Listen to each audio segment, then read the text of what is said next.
A Christmas Serenade by Simon Cross. The winter of 1873 painted Portsmouth, New Hampshire in shades of white and gold.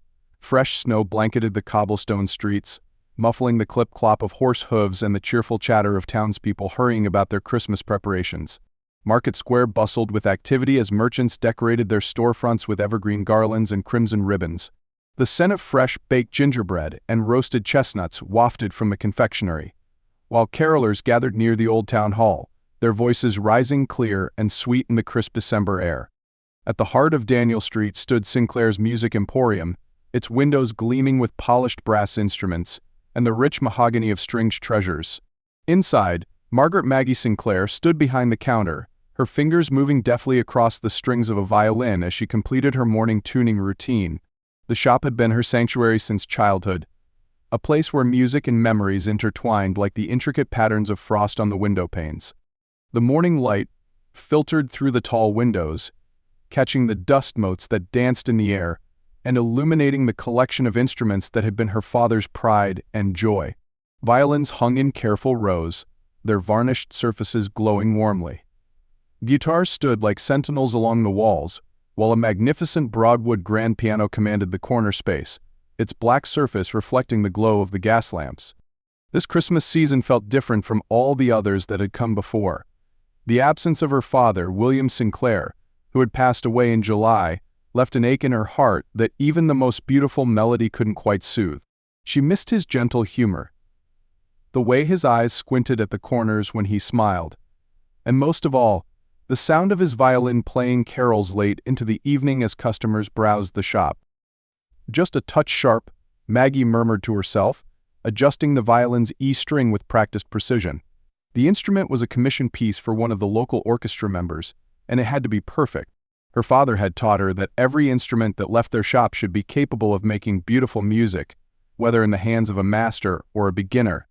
The bell above the door chimed, bringing with it a gust of cold air and the sound of children's laughter from the street.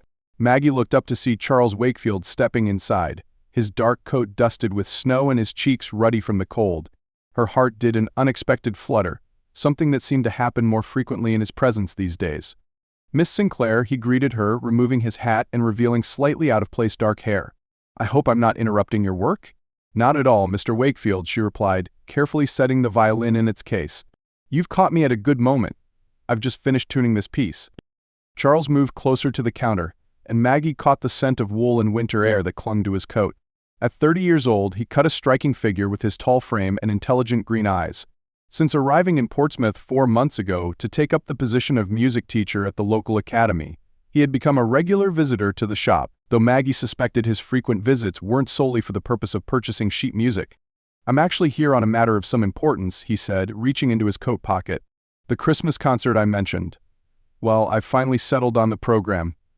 He produced a carefully folded piece of paper and handed it to her. Maggie unfolded the paper, her eyes scanning the list of carols and hymns. "These are beautiful choices," she said sincerely. "Your students will do wonderfully with them." "I hope so," Charles replied, then hesitated before continuing.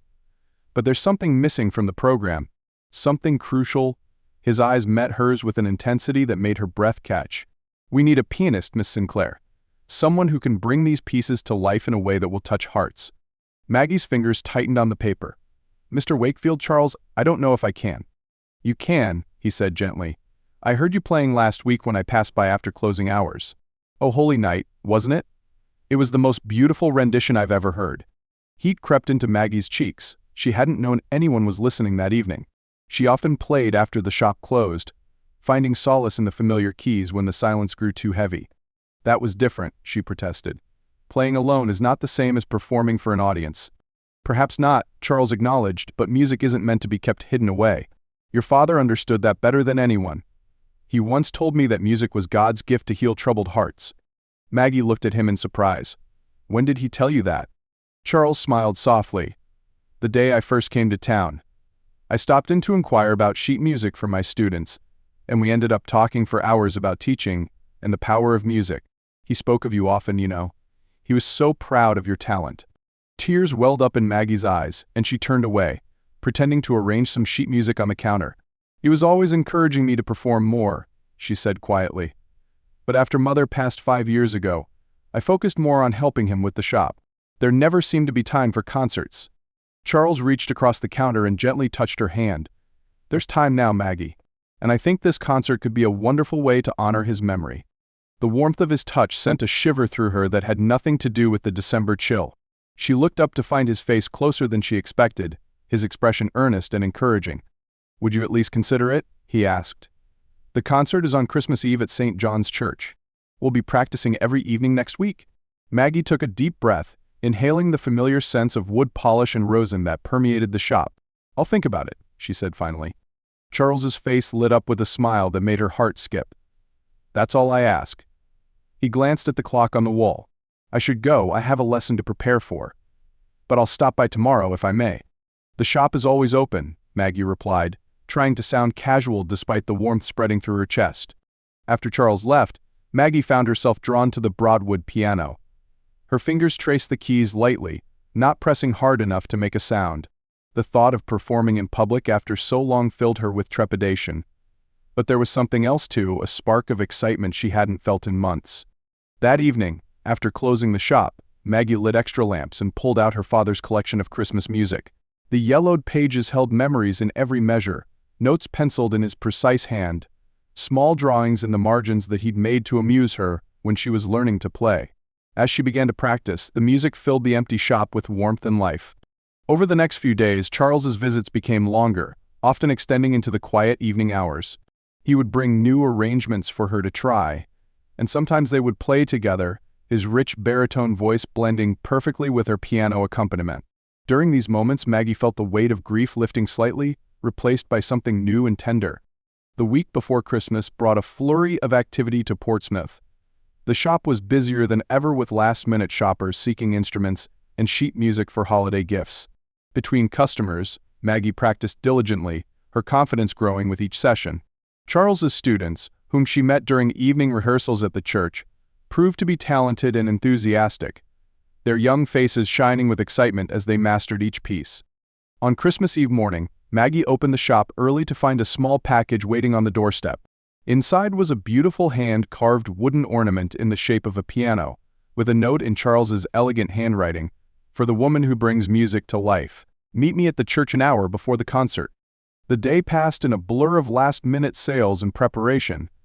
As twilight approached, Maggie closed the shop and hurried home to change.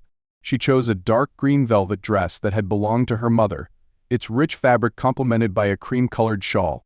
A touch of rose water, a final check in the mirror, and she was ready. The streets of Portsmouth were magical that evening. Fresh snow had fallen, transforming the town into a scene from a fairy tale. Gas lamps cast golden pools of light on the white ground, and the sound of distant sleigh bells filled the air. As Maggie approached St. John's Church, she saw families arriving early to secure good seats, their children bouncing with excitement. Charles was waiting for her at the side entrance, looking handsome in a dark suit. His face brightened when he saw her. "You look beautiful," he said softly, taking her hand to help her up the icy steps. Inside, the church was transformed. Hundreds of candles flickered in the windows, and evergreen boughs decorated with red ribbons lined the walls. The air was rich with the scent of pine and beeswax. Charles's students were gathering near the front, clutching their instruments and whispering excitedly among themselves. "Are you nervous?" Charles asked as he led her to the piano. "A little," Maggie admitted, "but in a good way, I think." He squeezed her hand gently. "You'll be wonderful. But before we begin, I have something else for you." From his pocket, he drew out a piece of sheet music. "I wrote this for you?" Maggie unfolded the paper with trembling fingers.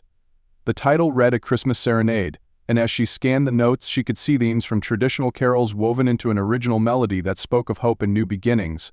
"Charles," she whispered, touched beyond words. "I thought we could end the concert with it," he said, "if you're willing."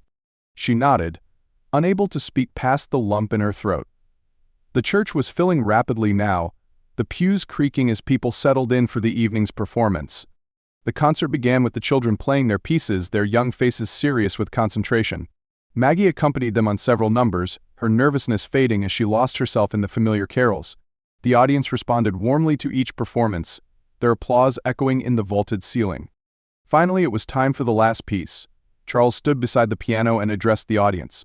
"Tonight's final selection is an original piece," he said, his voice carrying clearly through the church.